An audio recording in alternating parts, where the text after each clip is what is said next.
Primary স্কুলে কেন পরীক্ষার ফি নেওয়া প্রয়োজন আমি একটা গল্প বলি তাহলে আশা করি বুঝতে পারবেন। তো এই তো দেখতেই পাচ্ছেন আমরা আনুষ্ঠানিকভাবে কিন্তু পরীক্ষা নিচ্ছি। কখন আবার 1, 2, 3 অ্যাডমিট কার্ড দিয়েছি, সিট প্ল্যান করেছি। এই যে আনুষ্ঠানিকতা তারপরও আমাদের শিক্ষার্থীরা কিন্তু দ্বিধাদ্বন্দ্বে ভোগে। মানে পরীক্ষার ১-২ দিন আগে যখন বললাম তোমরা কিন্তু পরিপাটি হয়ে আসবে, এই টাইমে পরীক্ষা হবে, তোমরা উপস্থিত থাকবে।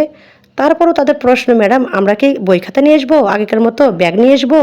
খাতা কি বানায়ে নিয়ে আসবো? এই যে একের পর এক কোয়েশ্চেন করতেছে তারা, আসলে তাদেরকে কিভাবে বোঝাবো? যদি এখানে পরীক্ষার ফিটা থাকতো তাহলে কিন্তু এই প্রশ্নগুলো আমাদেরকে করতো না এবং অভিভাবকরাও কিন্তু সচেতন থাকতো। তারাও এসে খোঁজখবর নিত, ম্যাডাম আসলে তারা পার্থক্য করতে পারে না। যেহেতু আমাদের সাপ্তাহিক পরীক্ষা হয়, মাসিক পরীক্ষা হয়, ধারাবাহিক মূল্যায়ন তো আছেই। এগুলো তো যেহেতু পরীক্ষার ফি নেওয়া হয় না, তারা খাতা তৈরি করে নিয়ে আসে, জাস্ট পরীক্ষা দেয় এবং আমরা জমা নিই। তো অভিভাবকরাও কিন্তু গতানুগতিক এটাই ধরে নিয়েছে, এটাই মেনে নিয়েছে। তারা সচেতন হচ্ছে না, শিক্ষার্থীরা ওইভাবে এটাকে ট্রিট করতেছে না। আসলে সস্তার জিনিসের কোনো মূল্য নেই, এটা সবসময় মূল্যহীন হয়ে থাকে। সো আমাদের সিস্টেম চেঞ্জ করতে হবে, তাছাড়া কিন্তু প্রাথমিকের উন্নয়ন হবে না।